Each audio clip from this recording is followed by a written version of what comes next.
Así inicia Es Noticia, noticia en profundidad. Qué placer acompañarles. Soy Tatiana Pérez y les saludo desde nuestra sede central en Caracas, en Venezuela. A partir de este momento, en la próxima hora, tenemos 3 temas que son noticia. Aquí están primero en titulares. Es noticia Colombia. Comienzan las elecciones presidenciales en el exterior en medio de denuncias del pacto histórico por la suspensión del proceso del próximo domingo. En tanto, aliados del gobierno le ponen más leña al fuego con señalamientos de irregularidades en la organización electoral. Analizamos este escenario. En Noticias Estados Unidos, primero en titulares.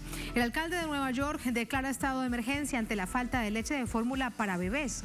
En tanto, llega un lote de leche desde Europa, pero no es suficiente. ¿Cómo es que el país más industrializado del mundo atraviesa esta crisis con algo fundamental?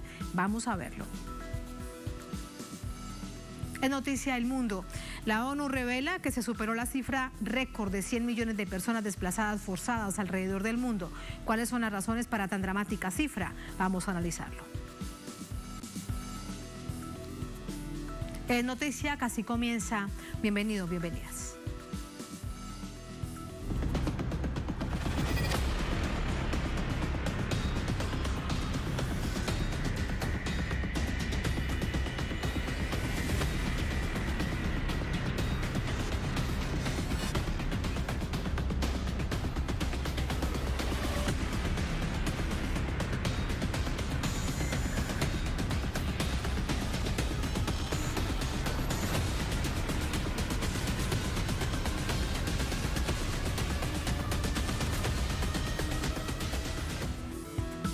En Noticia Colombia, cerca de 1 millón de personas están habilitadas para votar en el exterior en las elecciones de presidente y vicepresidente de la República. La Registraduría Nacional reiteró que las elecciones no podrán aplazarse ni modificarse. Vamos a ver cómo avanza esta jornada con nuestra corresponsal en Bogotá, Viviana Bello. El registrador nacional del Estado Civil, Alexander Vega, aseguró que los colombianos radicados en el exterior podrán votar en 1.343 mesas de votación que se instalaron en 67 países y que las elecciones no podrán aplazarse ni cancelarse. Quiero aclarar a la opinión pública que las elecciones presidenciales no pueden ser suspendidas, ni aplazadas, ni canceladas de acuerdo a nuestra normatividad. El proceso electoral arranca a partir de la mesa que se apertura hoy en el Consulado de Nueva Zelanda. Expertos piden que la Cancillería y las autoridades electorales garanticen el derecho que tienen los colombianos de sufragar. Hemos tenido un escenario de muchísimos rumores, de muchísimas incertidumbres. También es la semana para que las autoridades brinden la información precisa y necesaria para que tanto los candidatos, las campañas políticas, sus simpatizantes y ciudadanía en general puedan tener la confianza necesaria de estar en un proceso electoral que está gobernado con transparencia. Hay que decir que en las elecciones de Congreso de marzo se presentaron algunas irregularidades que la registraduría denunció en algunas de las mesas instaladas en los puntos habilitados para votar y que muchas de ellas la Cancillería no las pudo responder, se las traspasó a la Procuraduría sin que por ahora haya respuestas. Esperamos que esta vez se pueda ejercer el voto de manera más tranquila. Mientras que los académicos aseguran que los 184.421 connacionales residentes en Venezuela y habilitados para votar serán los más perjudicados porque tendrán que desplazarse por la falta de los consulados de Colombia en Venezuela. Lamentablemente se pide que los colombianos se acerquen a la zona de frontera donde los consulados móviles pueden ejercer su derecho al voto, pero la realidad es que la gran parte de los colombianos que por ejemplo viven en Caracas, en Petare, que ha sido siempre un barrio de colombianos, esta vez no van a poder participar. La diferencia de esos votos puede llegar a ser importante entre más apretado sea la votación por uno u otro candidato. De ahí que hoy es más importante que nunca recuperar las relaciones consulares si lo que queremos es tener una legitimidad en los próximos y futuros procesos electorales en Colombia. Para los analistas, los diversos actores armados que ejercen control social y territorial en la frontera también pueden poner en riesgo la jornada electoral. Viviana Bello, Telesur Bogotá, Colombia. Y a esta hora, vía telefónica, seguimos conversando con nuestra corresponsal en Bogotá, Viviana Bello, para conocer más detalles acerca, hola Viviana, muy buenas noches, de este contexto y lo que ha significado desde distintos sectores políticos. Primero, la denuncia de la suspensión de las elecciones y cómo además aliados del uribismo entregan información que producen confusión. Te pregunto de ese panorama.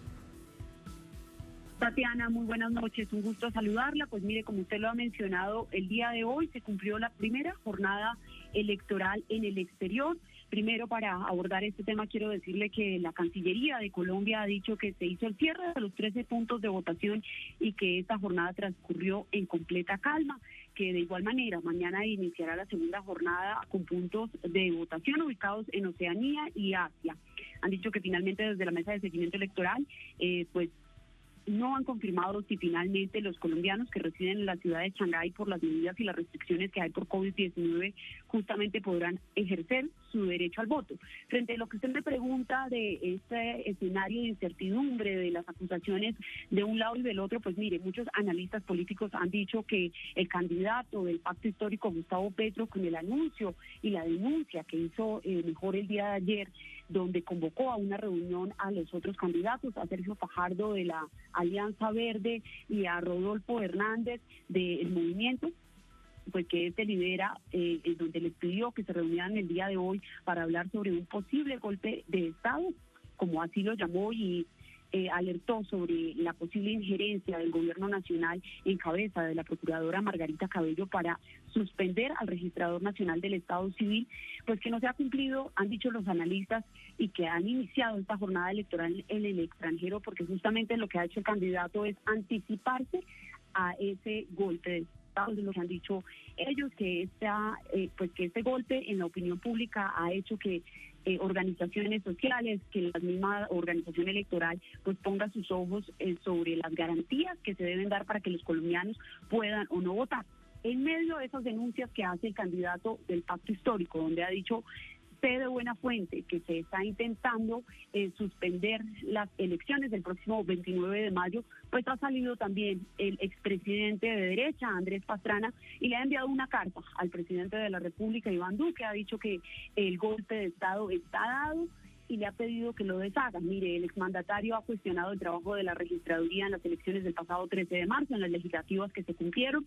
Sin embargo, lo que hay que decir, Tatiana, y que es importante que los ciudadanos lo sepan, es que el expresidente Andrés Pastrana ya había asistido la semana pasada ante el Tribunal de Cundinamarca.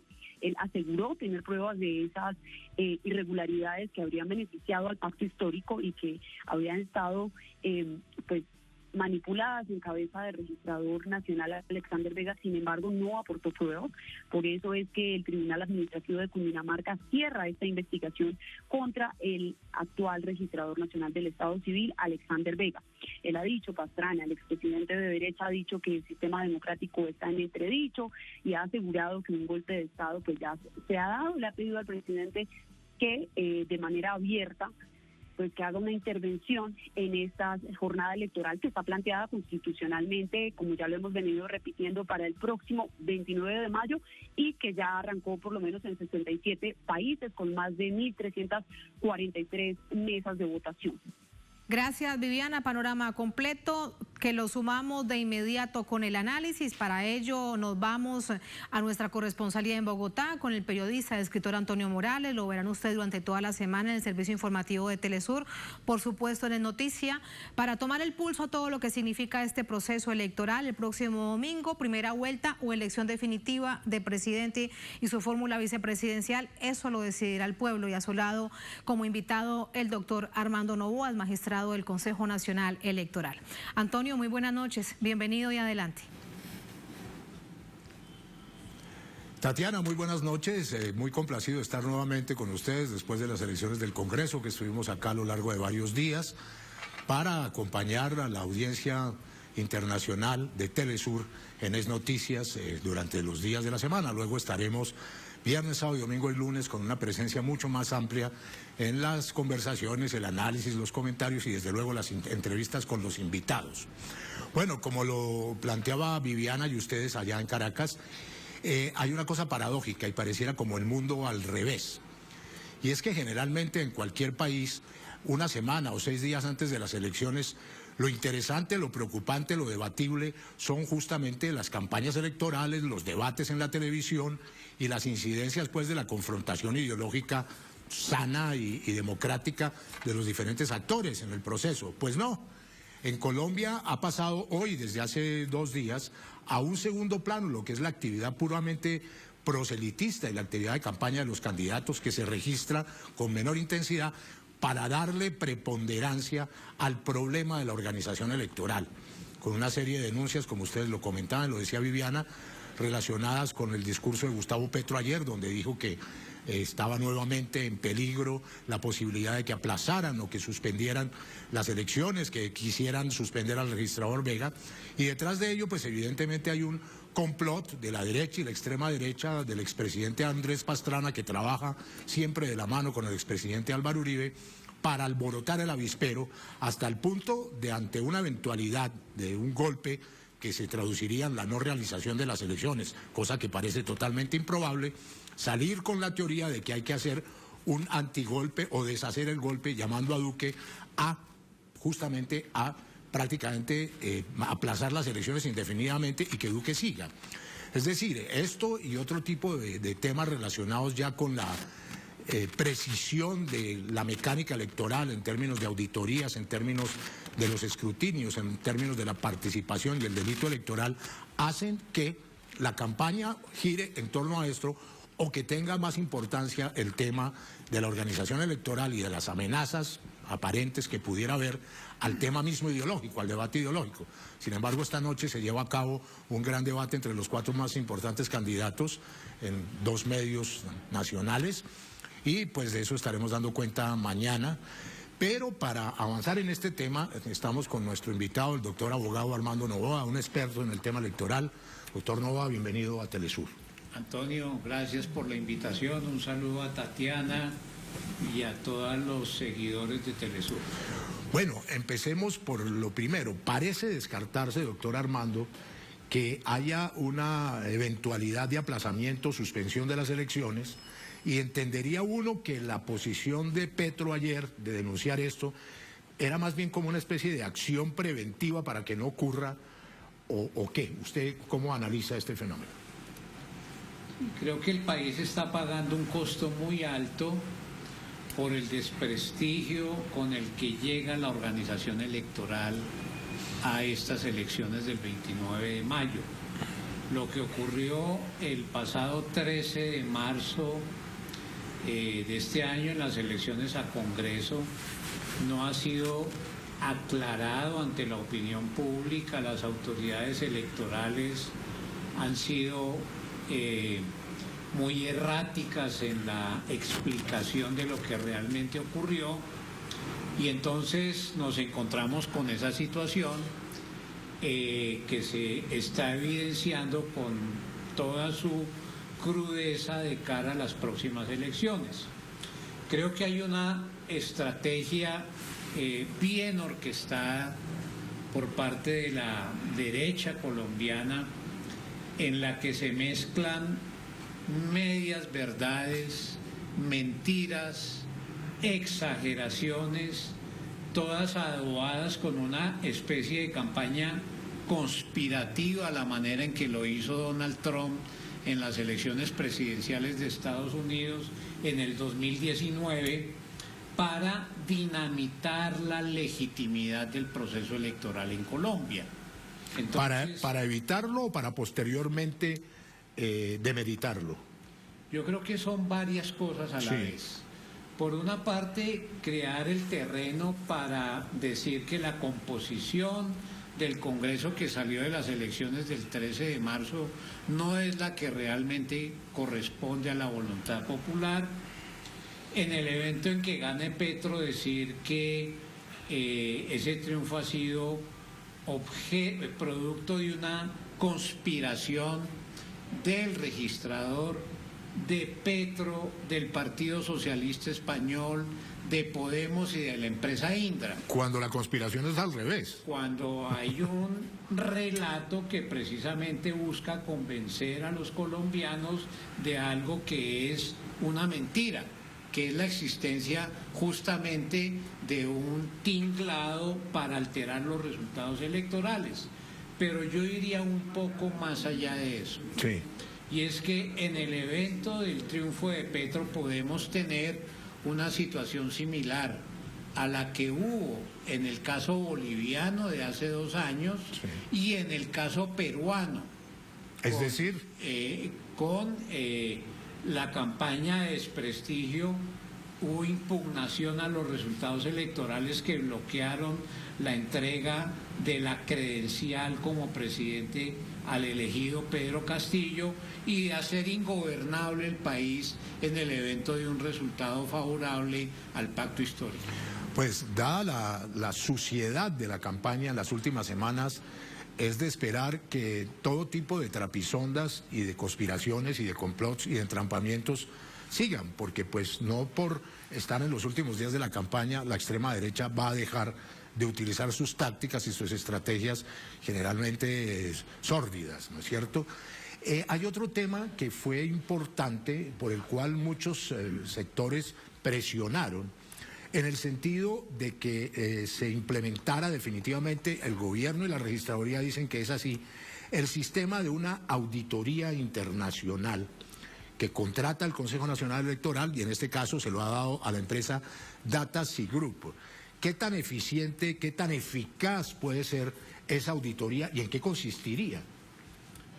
Sí, recordemos que en una sentencia judicial de hace 4 años, el Consejo de Estado ordenó que debería haber un software de escrutinios bajo el control del Consejo Nacional Electoral. Así es. Sí. Ese software de escrutinio se contrató con la empresa española Indra, pero el software se entregó de manera retrasada después de las elecciones del 13 de marzo. La empresa Indra no tuvo nada que ver con los resultados de esas elecciones y sí tendrá que ver con el resultado de estas elecciones. ¿Data Group hace parte de Indra? Y el Consejo Nacional Electoral solicitó que se contratara una auditoría para hacerle un control al software de escrutinios que administra Indra. Que aparentemente no tiene mayores seguridades cibernéticas. Sí, que sobre las cuales hay mucha controversia y muchas críticas, porque eso no ha estado abierto a la opinión pública ni a los técnicos en la materia. La auditoría debía ser un sistema externo a la contratación con Indra para verificar que no se produzcan irregularidades, alteraciones o que se den las alertas en tiempo real. Pues esa contratación fue autorizada por el Gobierno Nacional, quien dispuso de los recursos hace 2 días. Sí. Y el Consejo Electoral hizo una contratación inicial con una empresa alemana que decidió no aceptar la invitación y hace pocas horas se conoce que hay una contratación con otra empresa que por muy buena voluntad que tenga no va a poder desarrollar su responsabilidad de manera adecuada, porque es que el auditaje de un software del tamaño que requiere el proceso de las elecciones presidenciales no permite hacerlo en pocos días. Estamos otra vez frente a un saludo a la bandera, es decir, no va a haber ninguna operatividad de esa auditoría. Exactamente. Pero nos están engañando, nos están diciendo que sí. Esa auditoría no va a tener un impacto real en materia de controles, simplemente por falta de tiempos y porque en 2 o 3 días no se puede montar una herramienta técnica como la que se ha ofrecido. Claro. Doctor Armando Novoa, lo mencionaba en las elecciones del 13 de marzo, posteriormente, en tiempos de los escrutinios, aparecieron más de 500.000 votos del pacto histórico que no habían sido contados, gracias a una auditoría y una supervisión del pacto que detectó una serie de irregularidades manifiestas por parte de la registraduría en los formularios donde se anotan los votos. Eso fue en las del 13 de marzo. Aparentemente se recuperaron esos votos que significaron 2 o 3 curules más en el Senado para el pacto histórico que va a la cabeza en los sondajes en estas elecciones presidenciales. En el tema de las presidenciales, donde el tarjetón es más fácil, hay 5 o 6 candidatos, los que se han ido se fueron, podría producir un tema similar de debilidad en el escrutinio y en la relación del formulario con los datos electorales mismos. Los problemas que hubo en las elecciones del 13 de marzo se relacionaron con el Senado y con la complejidad de las actas que debían registrar los resultados de las votaciones en mesa. En este caso tenemos solamente 6 candidatos. Se han tomado algunas medidas administrativas que en principio no deberían dar lugar a que tengamos problemas como los que se presentaron en marzo, sobre todo si no hay unos resultados electorales apretados. Pero no podemos meter las manos al fuego en el sentido de descartarlo. Claro. Yo personalmente creo que ese proceso de escrutinios es mucho más sencillo, que las campañas están alertas y que no debería haber inicialmente dificultades con el trámite y el procesamiento de los datos electorales. Sí. Eso es un universo, pero en Colombia el otro universo es el del delito electoral, es decir, la compra de votos, la alteración por parte de jurados y de miembros del sistema electoral, generalmente permeables a los sectores de la extrema derecha, de los propios formularios, para cambiar totalmente las votaciones. La compra de votos, el constreñimiento al elector, alguna vez es desarmado, un constreñimiento tan grave como que aquí hay empresas que dicen que si sus trabajadores votan por Petro, cierran, o simplemente que los despiden. Cosas muy graves que son delitos electorales. En ese universo oscuro y tremendo del delito electoral, que significa centenares de miles de votos, ¿cómo ve usted estas elecciones? Sí, yo creo que en ese terreno tenemos una situación más difícil que la que hemos tenido en épocas anteriores, por todos los antecedentes que usted ha mencionado y otros. Un paro armado que paralizó... Un paro armado paramilitar. 11 departamentos del país. Algunos grandes empresarios cercanos al gobierno han amenazado con despidos masivos a sus trabajadores. Ha habido unas campañas de compraventa de votos con base en la anulación de unas medidas contempladas en la Ley de Garantías Electorales que lo impedían. Ha intervenido directamente el comandante de las fuerzas militares en el debate electoral, descalificando las opiniones del candidato Petro. Es decir, tenemos una serie de elementos que están mostrando cómo toda la institucionalidad se mueve en contra de la posibilidad del triunfo en las urnas de la campaña del pacto histórico. Eso es un episodio realmente bochornoso que no ha sido objeto de una reacción oportuna y fuerte como correspondía por parte de los organismos de control, entre otros de la Procuraduría General de la Nación. Tatiana, ¿tienes alguna pregunta allá en Caracas? Antonio, primero, antes de consulta, recordarte a ti, a toda nuestra audiencia en América Latina, el Caribe y el mundo, que se realiza justo esta noche a esta hora el último debate con los candidatos presidenciales. 4 de ellos ya se encuentran en el lugar, ha comenzado, así que les propongo que escuchemos un poquitín y vamos a continuar con el análisis. Voy a hacer la auditoría técnica del software real que va entre la mesa, el preconteo y el escrutinio. Federico Gutiérrez, ¿quiere tomar sus 2 minutos que le quedan? Sí, en parte. No, yo creo que no es un misterio que Petro en cierta forma ha tenido habilidad para desviar la atención de muchos temas. Pero yo creo que las evidencias son claras. Es que tratan de poner en duda, por ejemplo, ellos mismos las elecciones que vienen, diciendo que les habían robado unos votos, cuando por el contrario aparecieron fue votos en su gran mayoría para el pacto histórico. Dígame qué otro partido, tantos partidos que hay en Colombia, tantos movimientos, tantas listas al Congreso, y a qué otros partidos les aparecieron esos votos. Es que eso estadísticamente no es ni siquiera normal. Entonces yo reafirmo que si existió fraude, que es lo que tiene que determinar la justicia, existió, fue a favor de ellos. Entonces aquí quienes deben estar reclamando son realmente los otros partidos que se han visto afectados porque perdieron inclusive curules luego de haber terminado los escrutinios y los momentos de votación. Pero existe tensión y yo por eso vuelvo e insisto, yo no soy de los que salgo entonces y acabo con las instituciones o que pide la renuncia de todos los funcionarios, no, de eso que se encargue la justicia, yo no soy justicia. Y que administren justicia y que investiguen realmente qué fue lo que pasó y que se le diga la verdad al país. Pero vuelvo y reafirmo que a pocos días de las elecciones presidenciales no hay claridad qué fue lo que ocurrió y si alguien se vio beneficiado de las elecciones legislativas, pues fueron justamente ellos. Pero además algo que dijo ahora Gustavo que yo sí quisiera decir, miren, frente al tema del Clan del Golfo, es una estructura que hay que combatir.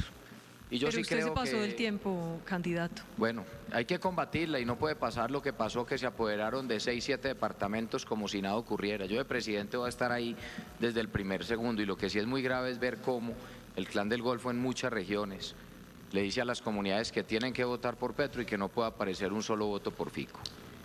En un momentito hablaremos de ese tema. Para cerrar... Yo le quisiera pedir moderación, porque si se pasa el tiempo y hace un ataque personal, incluso señalando un delito, pues debemos poder responder. Entonces les voy a pedir un favor.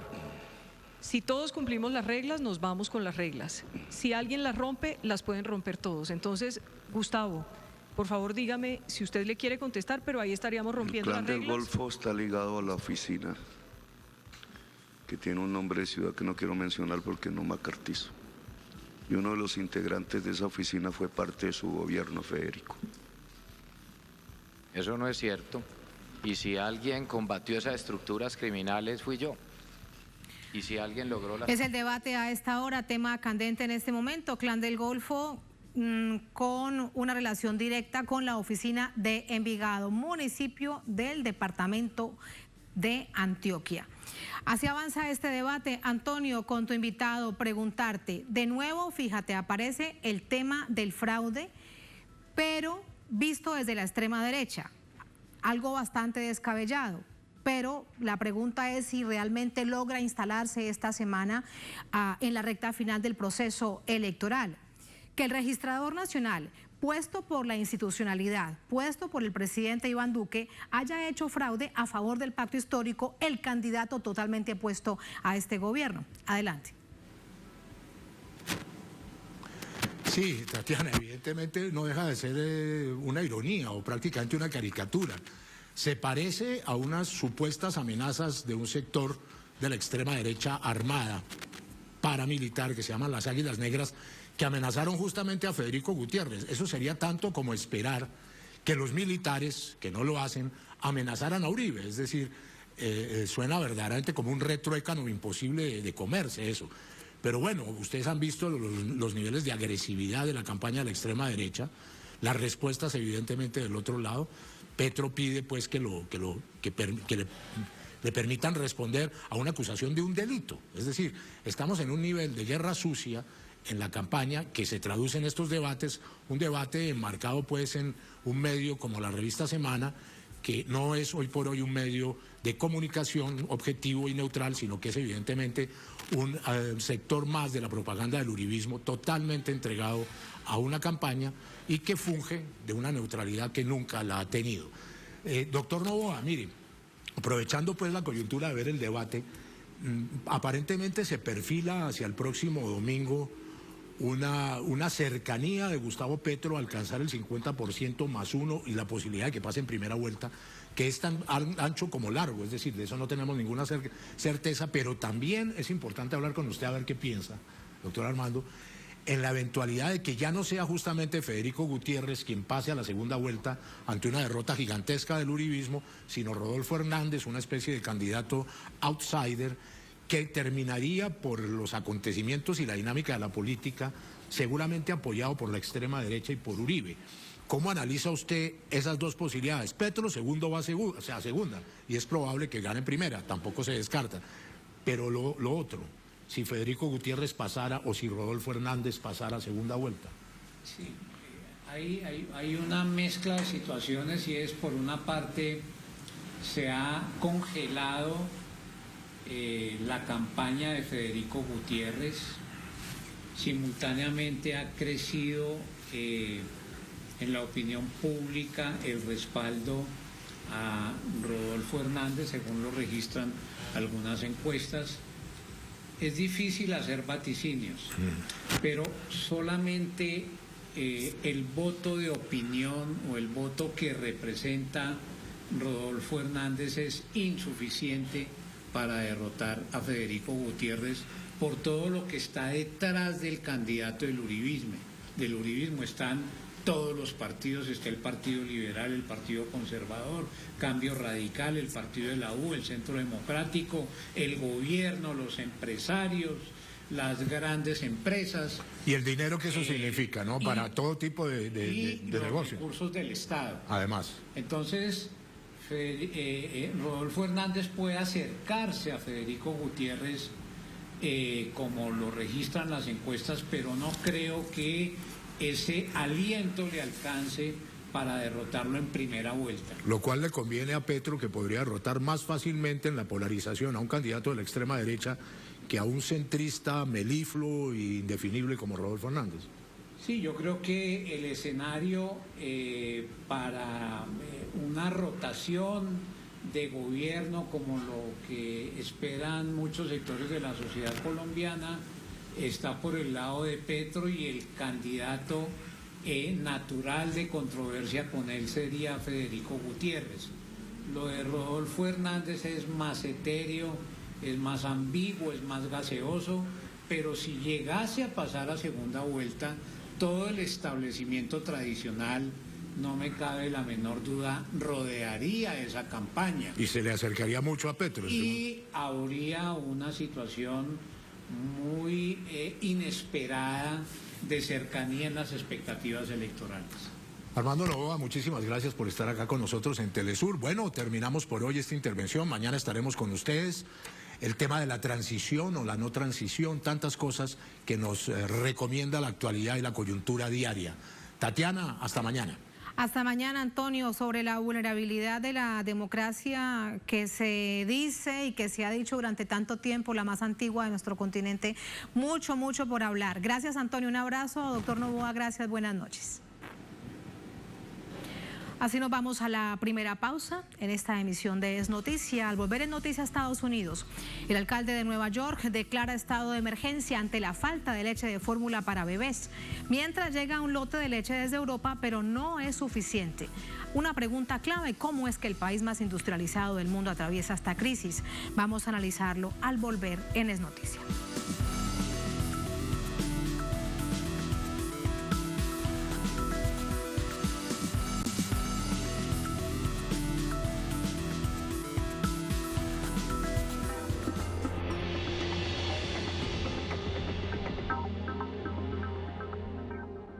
En Conviasa sabemos lo importante que es mover tu negocio. Por eso ofrecemos el servicio Conviasa Cargo. Hoy llevamos tu mercancía a más de 16 destinos internacionales. Con personal calificado y la mejor tarifa del mercado, podrás enviar hasta 90 toneladas. Contáctanos por nuestra página web, correo o el número que aparece en pantalla. Movemos tu negocio siempre a tiempo. Conviasa, nos hacemos cargo.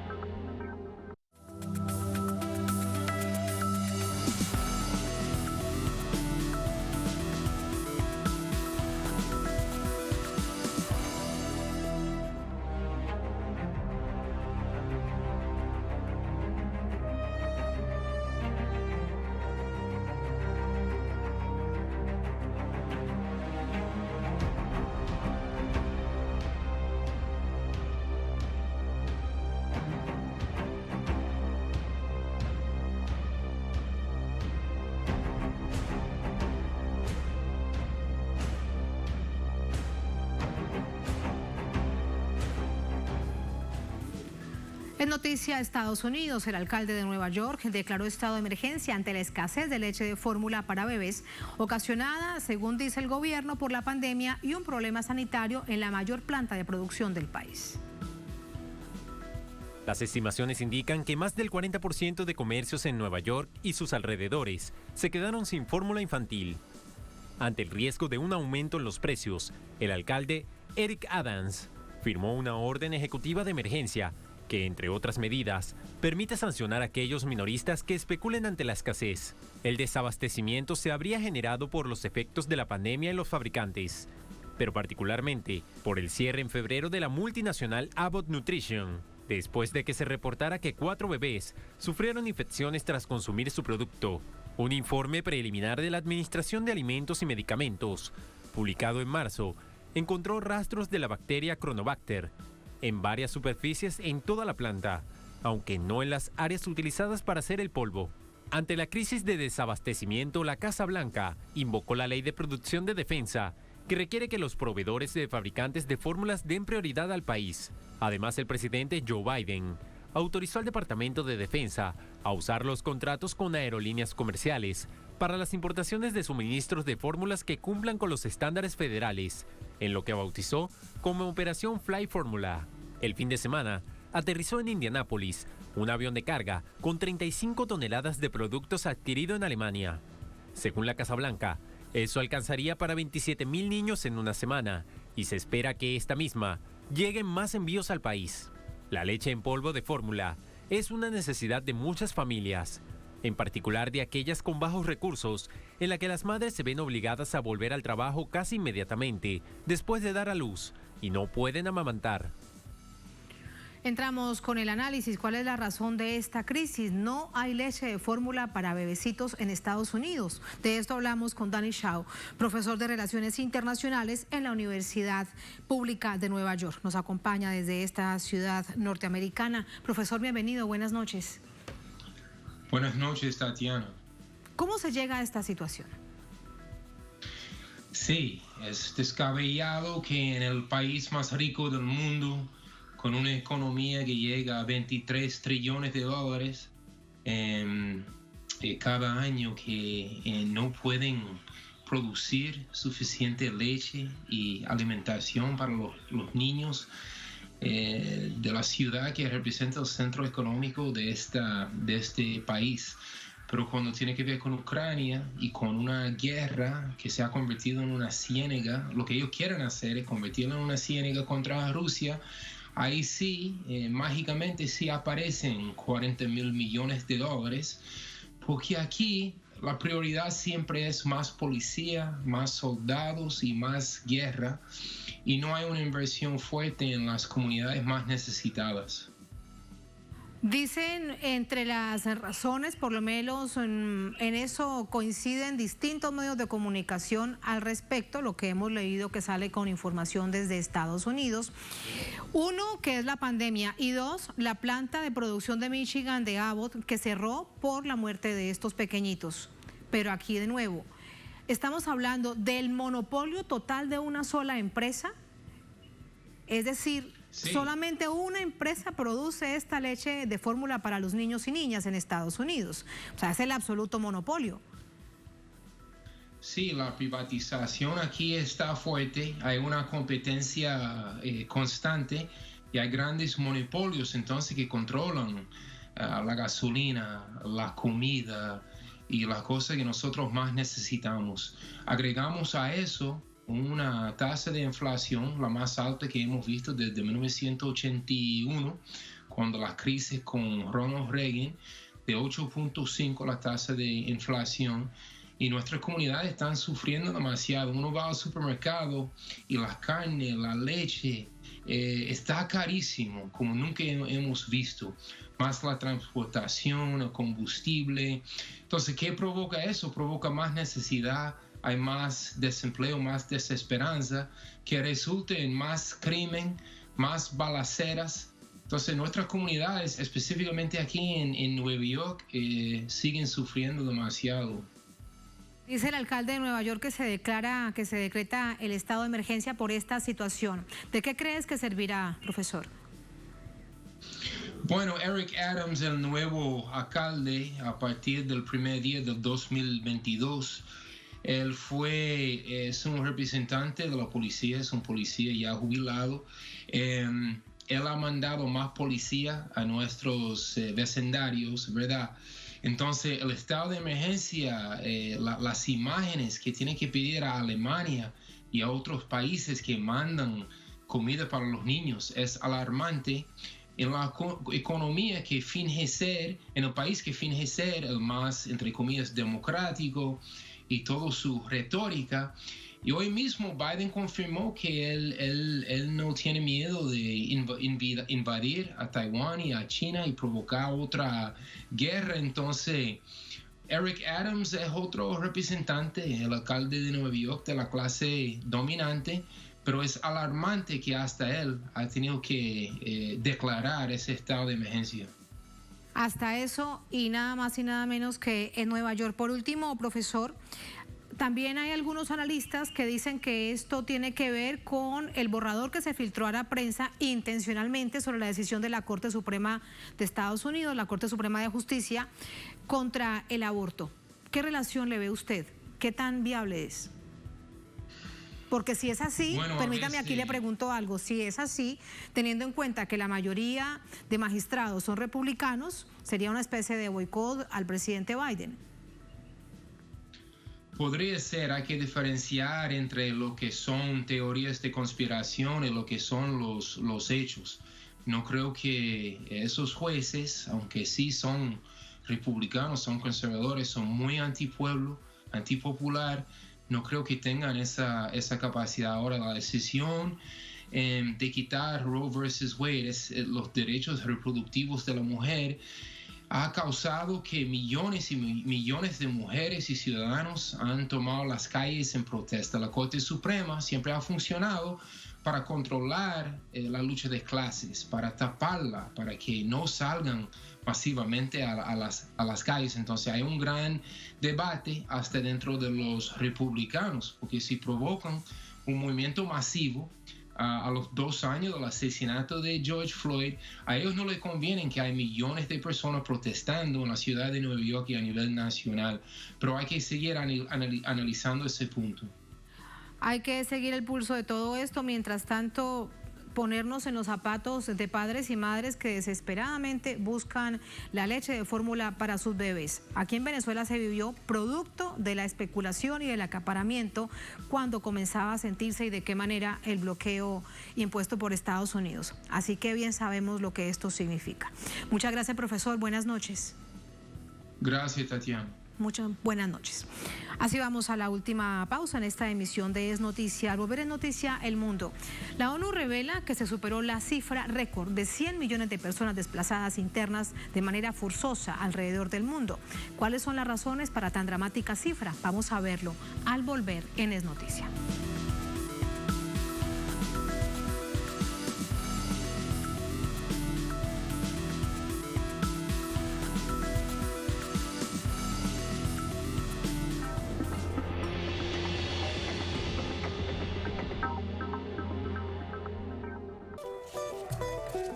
Coexistencia.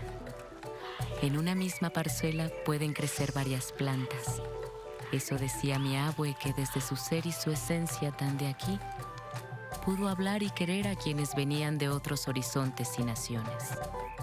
Porque al final todos estamos hechos de tierra y a la tierra hemos de volver para ir a las estrellas. El sabor de mi tierra. Sábado. Solo por Telesur. A 2 meses de sus elecciones parlamentarias, el pueblo colombiano vuelve a las urnas para escoger un nuevo presidente y vicepresidente de la República, este 29 de mayo. Y Telesur te trae todos los detalles de este proceso decisivo para la región. Visita nuestra multiplataforma y mantente informado. Colombia Decide 2022. Solo por Telesur.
En Noticia El Mundo, la Organización de Naciones Unidas alertó que se superó la cifra de 100 millones de personas desplazadas internas debido a la ola de violencia, violaciones de derechos humanos y nuevos conflictos en algunos países.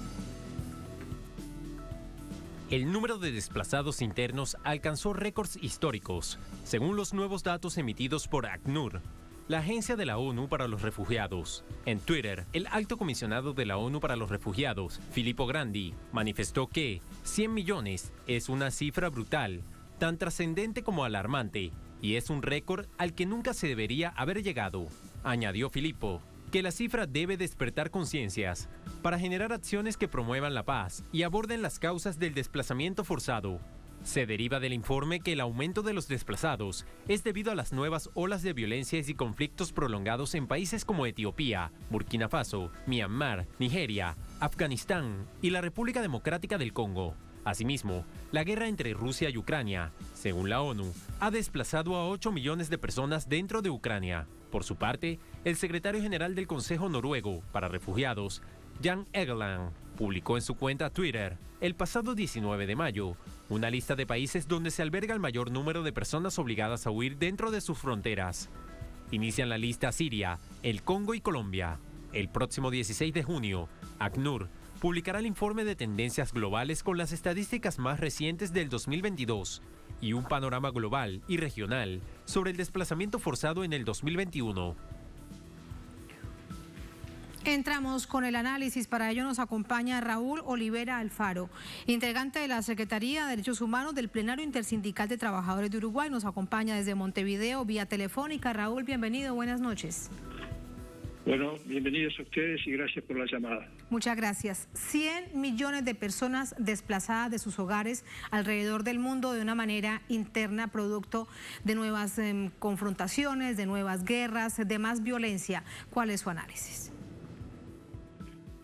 En primera instancia creo que esa situación que denuncia las Naciones Unidas se puede hacer dos lecturas. Una es efectivamente la violación masiva de derechos humanos que sufren esas poblaciones, y por el otro lado también se puede analizar y se debería analizar la incapacidad que han tenido, digamos, determinados organismos a nivel internacional, a nivel del mundo, o sea, organismos multilaterales o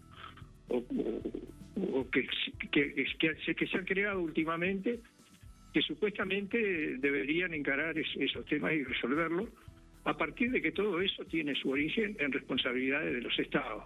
O sea, y en ese marco hay que pensar que, por ejemplo, la Corte Penal Internacional, digamos, o los propios organismos, digamos, de las propias Naciones Unidas, lo que se muestran son incapaces de encontrarle una solución a ese tema, porque no es nuevo. Lo único que tenemos como nuevo ahora es el récord de cantidad de desplazados que existen.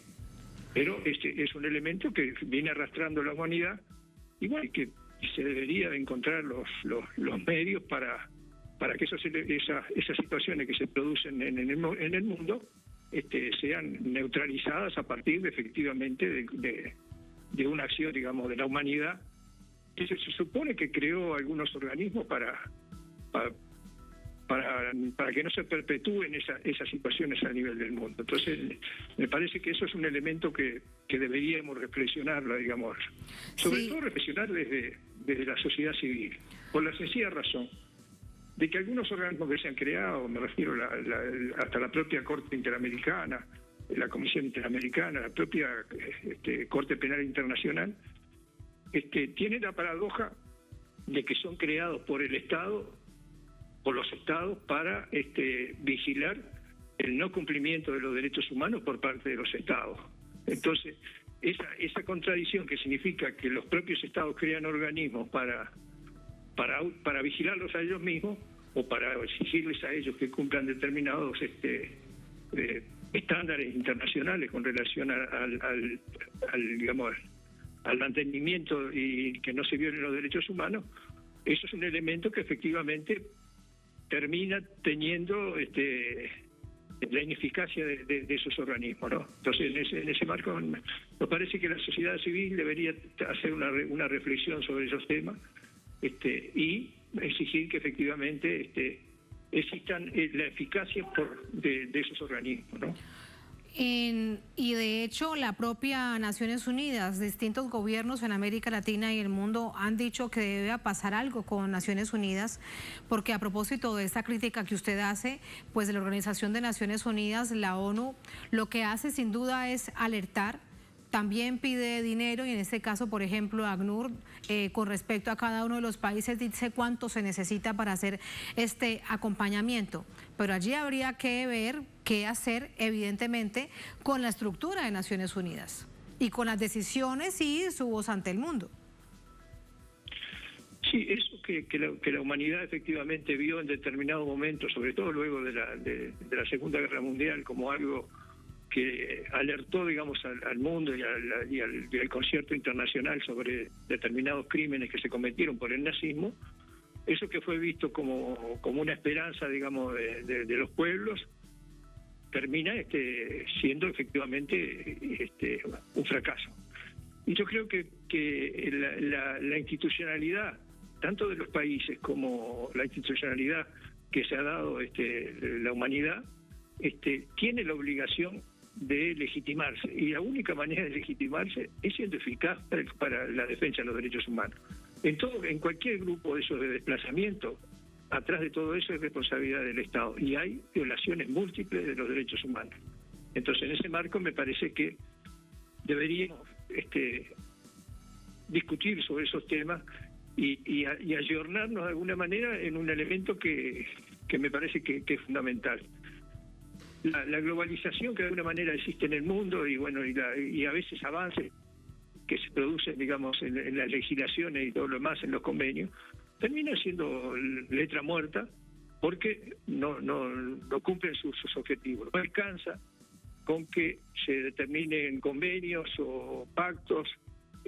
Si eso no se cumple, son letra muerta. Y de alguna manera deslegitima la posibilidad que tiene la ciudadanía en confiar en esos organismos, ¿no? O sea, hay un descreimiento desde el punto de vista del ciudadano común, digamos, frente a esos poderes que les plantean determinadas situaciones que los obligan de alguna manera a desplazamientos, a sufrir el hambre, la miseria, las enfermedades, y un elemento esencial, que es el derecho que tiene un ser humano de tener lugar en el cual vivir y donde eligió vivir, y no donde lo llevan de alguna manera las arbitrariedades de los estados, ¿no? Claro, y un lugar en donde pueda proteger su vida, donde tenga un hogar seguro.